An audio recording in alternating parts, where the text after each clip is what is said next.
All right, we're here with another one of our award veterans. Can I have your name and rank?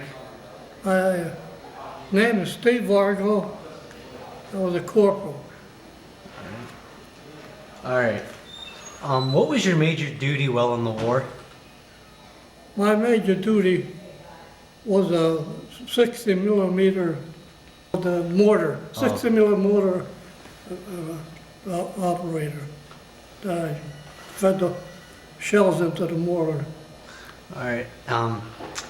Is this kind of what you had planned on doing in the war, or is it just something you were assigned to?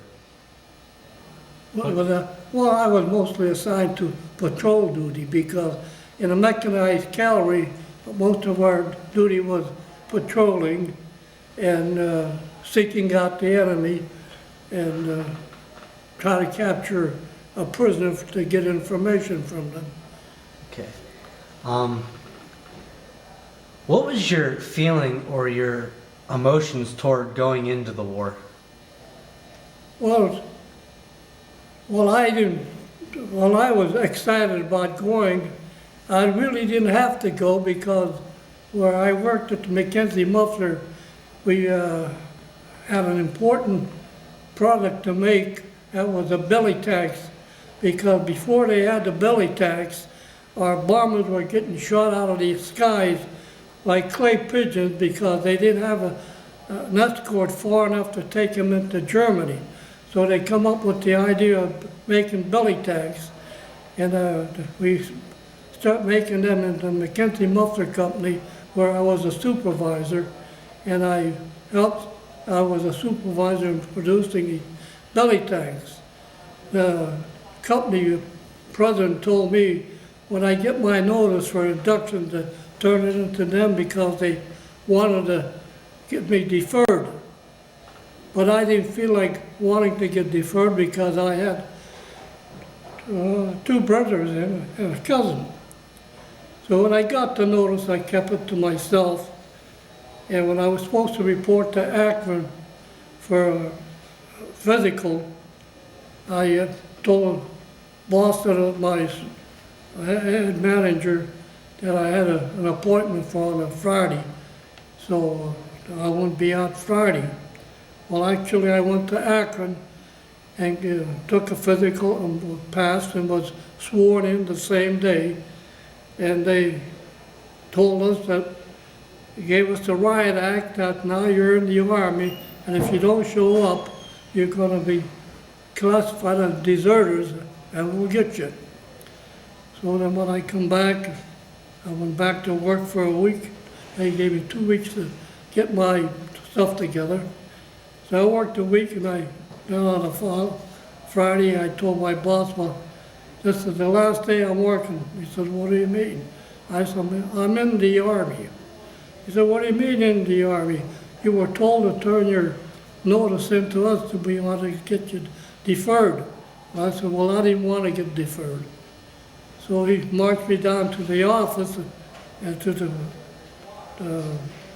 president of the company, and he kind of was upset, so he called a major in Columbus, where I was supposed to report to Fort Hays, and told Columbus the story that got a man here that pulled a fast one, and he didn't turn in his notice. We wanted him deferred because he's important in what we're producing. So he said, well, the major said to just tell Private Vargo not to report, that we'll notify him at a later date. So the president of the company hung up and told me to forget about reporting. I said, hell no, I'm not going to forget about reporting, because they read the riot act to us that if you don't report, you will get to be as a deserter.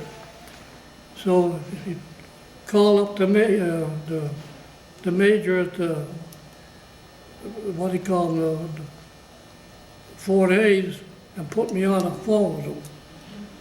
And he talked to Private Vargo. He said, by the time you get home, you'll have a telegram notifying you not to report to Fort Hays. That will give you a later date.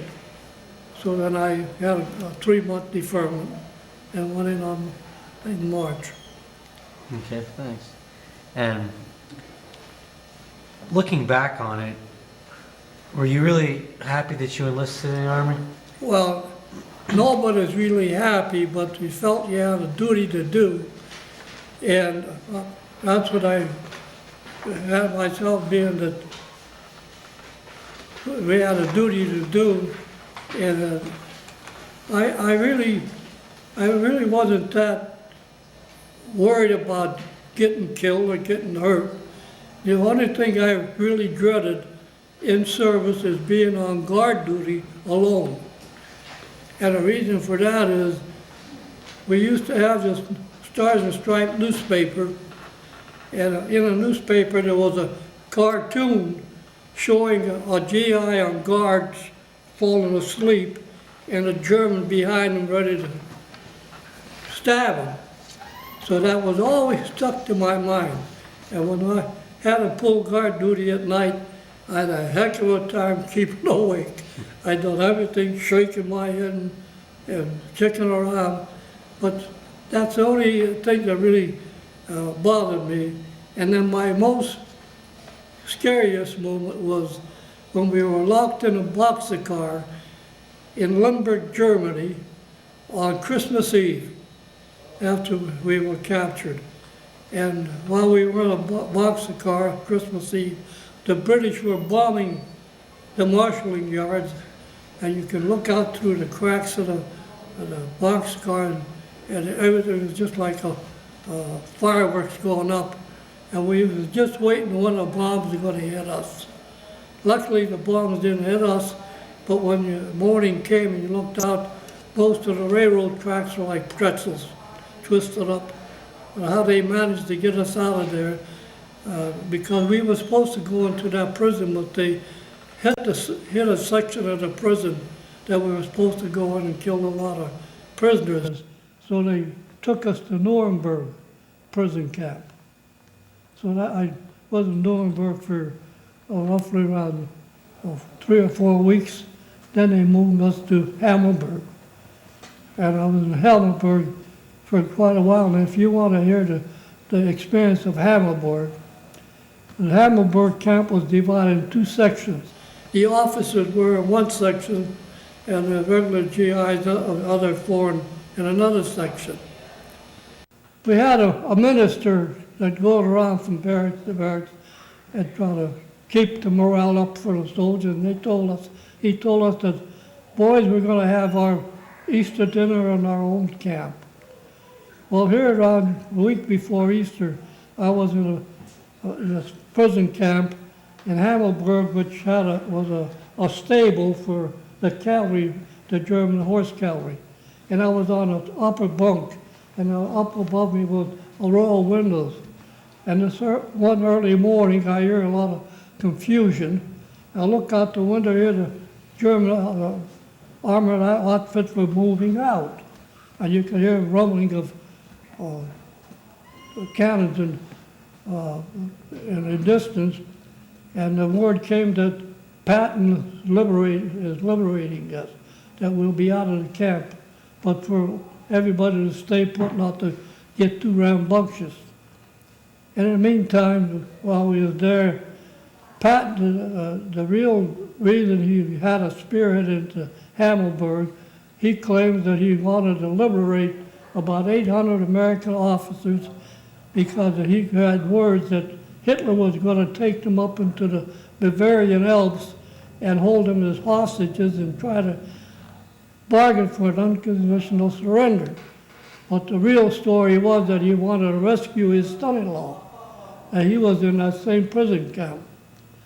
So in doing so, when everybody felt that we were going to be liberated, his son-in-law was walking up the roadway with a German officer, and a German thought that he had the German officer as a prisoner, so he turned around and shot General Patton's son-in-law in a rump, in a butt.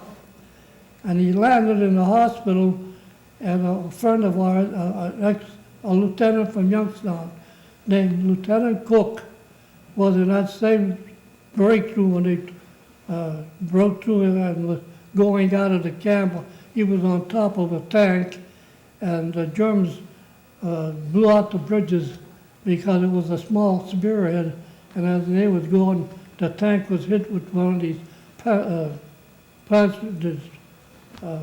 bombs that they call them Panzerfaust. And he got pretty well mangled up, but he just passed away here about a month ago. He was an active member of the XPOW chapter here. And he was in the same camp that I was in. So then, after that happened, the next day we were moved to Moosburg, Germany, which we walked mostly on foot, and then part of the way on train. And when the train couldn't take us anymore, then we had to march again. And we ended up in Moosburg. And that's where I was liberated, from Moosburg, Germany. So were you in the Army, the Navy, or the Marines? Army. The I was Army. in 32nd Mechanized Cavalry. Do you happen to remember any of the names of the major battles you were in? Well, the main battle was because I was mostly we would attach and detach, and most of our missions were reconnaissance work. So we got in minor skirmishes, but our outfit wasn't equipped with heavy fighting equipment. Our mission was mostly for gathering information. The biggest action we were in is when the Battle of Bulge, in the process after the Germans surrounded us in Huntsville. The way we got there, after we was on outpost in Luxembourg for a couple of weeks, and we we were replaced in Luxembourg, went to Wilslam for a rest period to get our equipment back in shape, first us maintenance.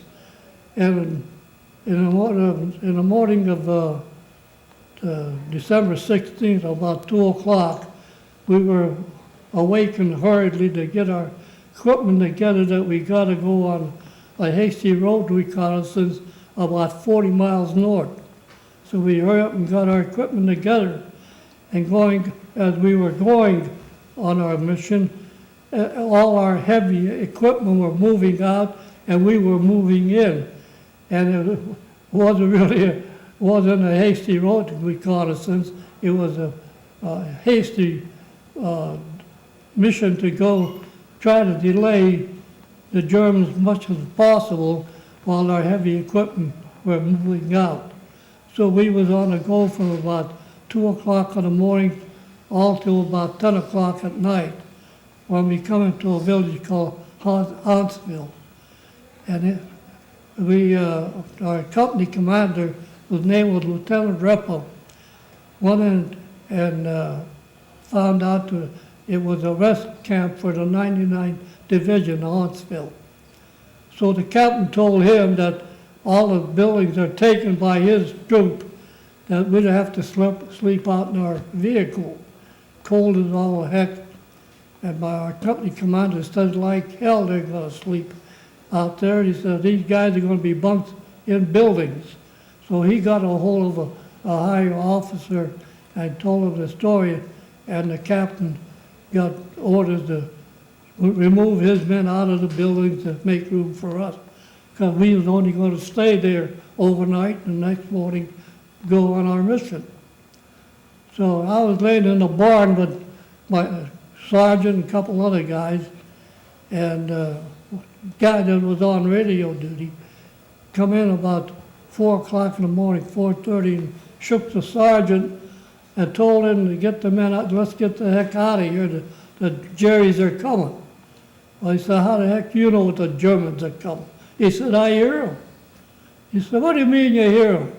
Well, he said, I can tell about account of their tanks, because their tanks had all heavy metal treads on, and you can hear their squeaking for miles.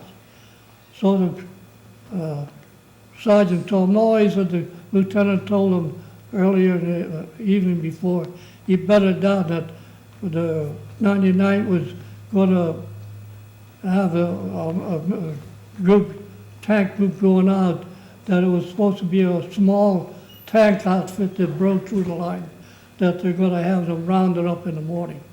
Well, he was wrong, because it was a large outfit, and one of the most vicious tank commanders, Piper, his name, was the one that captured us in that village. And I got a letter from my my commander, who I was a Jeep driver for part-time, that when I joined the XPOWs and they put out a bulletin, the first guy I heard from was my company commander. And he wrote a resume of what happened.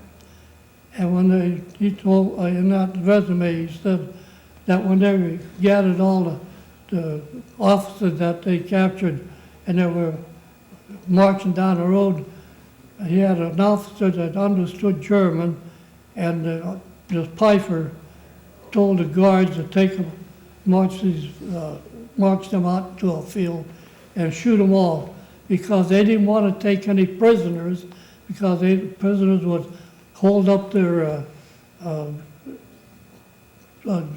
mission, because there was a blitzkrieg and they had to move fast, and they couldn't be bothered by taking prisoners. Well, we was in a house with a family couple in there. We went down to the basement and we positioned ourselves by different windows, waiting to see if any Germans we could see to shoot at.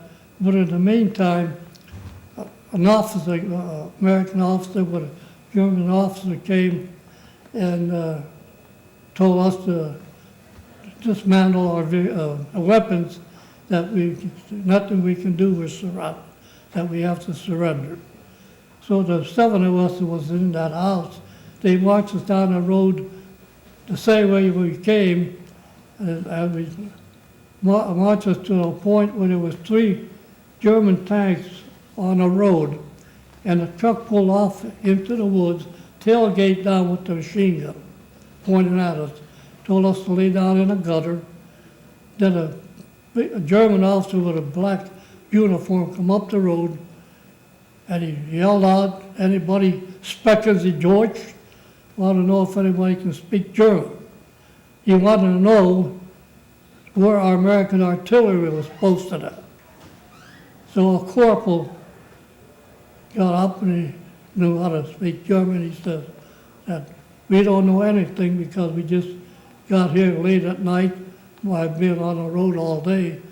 And he didn't want to believe it. He said, if you don't tell me where the American artillery is, all is kaput. That means he's going to shoot us all. In the meantime, a helicopter, or a Piper Cub appeared, and he swooped down low because he seen the 3 tanks there.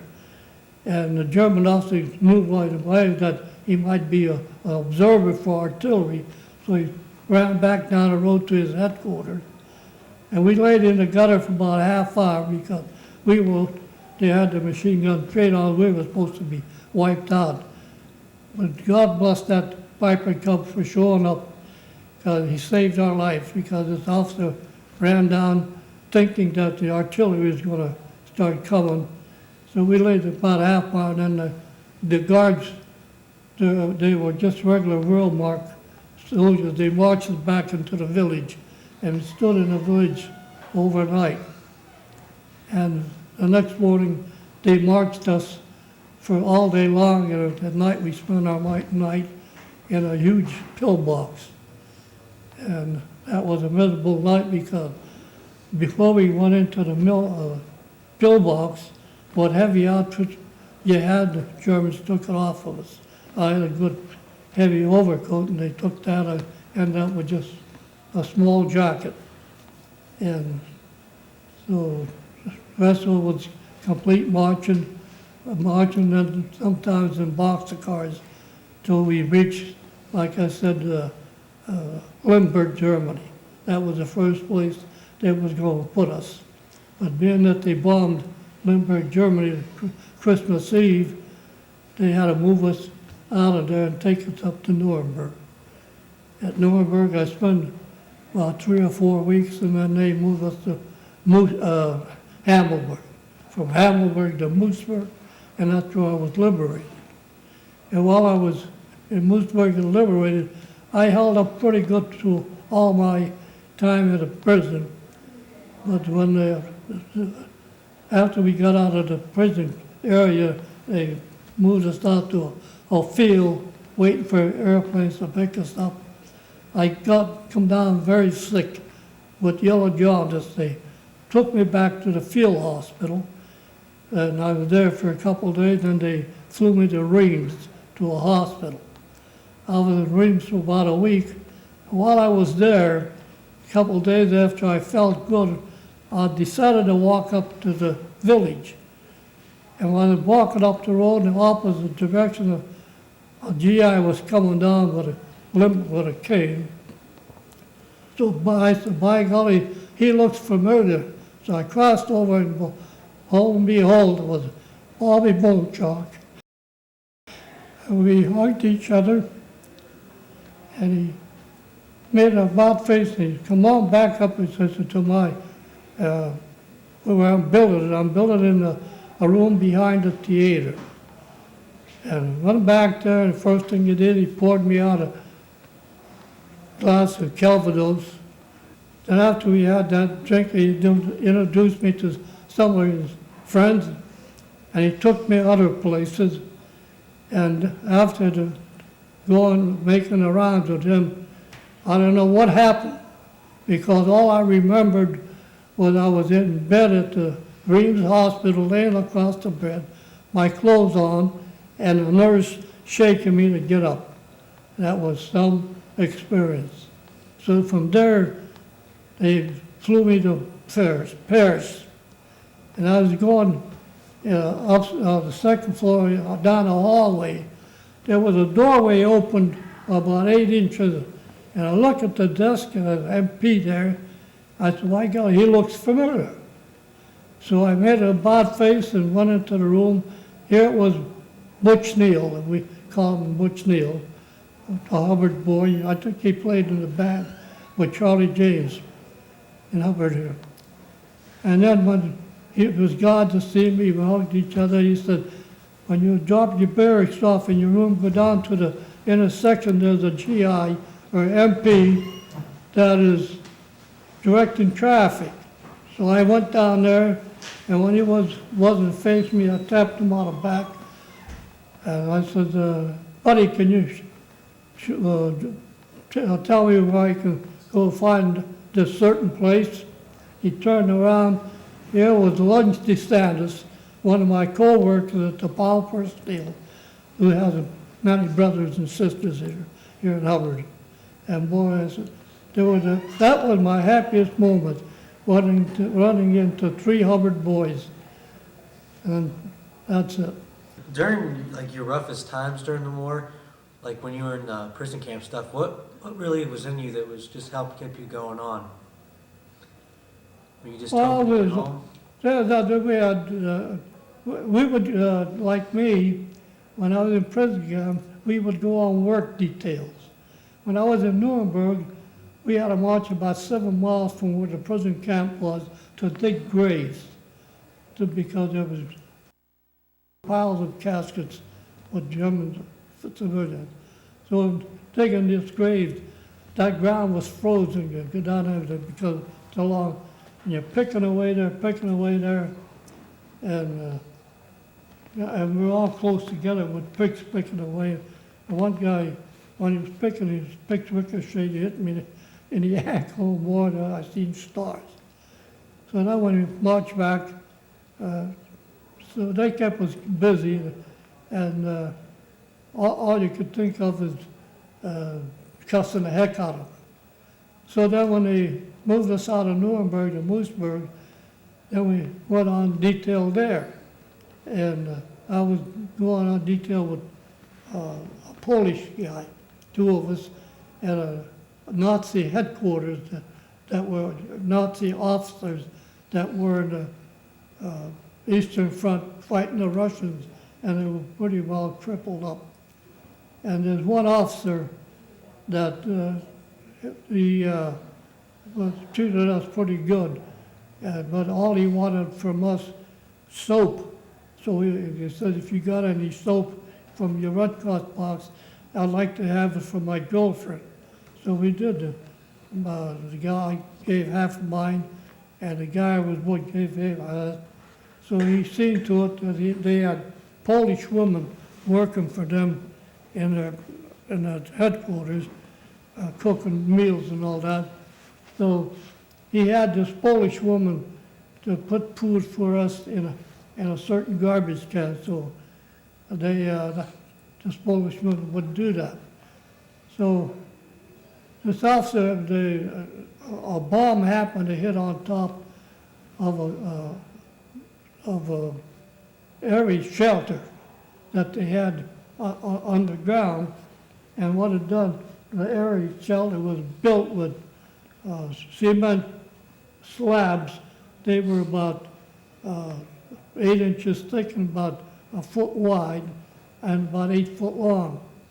And this was a huge crater, and there was a lot of slabs in there because the sand there, the soil was sand, and if you got down in the bottom, you couldn't get a good footing. So this German officer said, see if we can try to work them slabs up out of the crater and line them up along the driveway.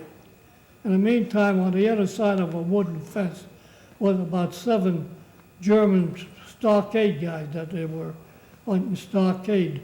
They were doing detail work there. And they seen us struggling, trying to get the slabs out of the crater hole, and they started making sarcastic remarks, American swines, hood, American gangsters, and this and that. So this German officer hollered over to the guard that was guarding these German stockade guys and brought them over. And he told us to get out of the crater hole, and he ordered them to go down and get the slabs out of there, and they couldn't do it. So me and my buddy was cussing the hell out of them in American, and one of the German stockade guys was standing alongside of us. He says, I don't blame you for cussing them. And boy, were we startled. He spoke perfect English. So we asked him where did he learn his English. He said he had a sister that was a professor teaching in England.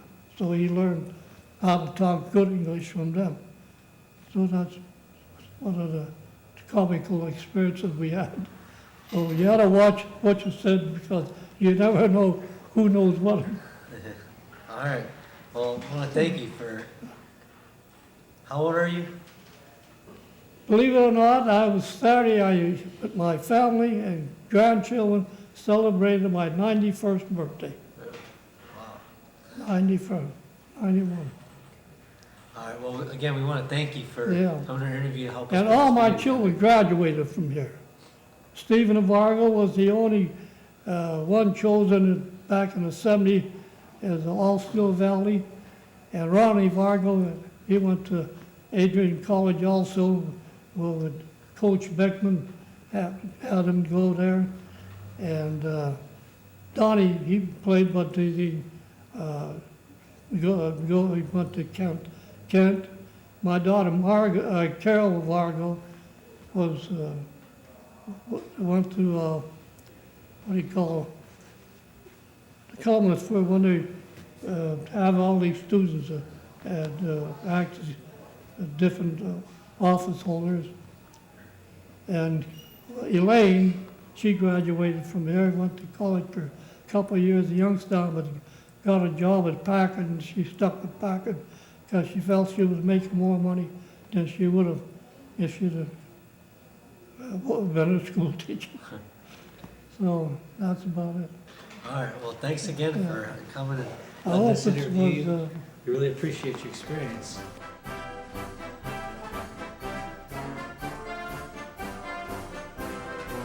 so when we all joined the XPOW, here this little short guy was an XPOW. When they seen each other, they just couldn't get over it. So then I had a furnace put in by the Perella, what's the name?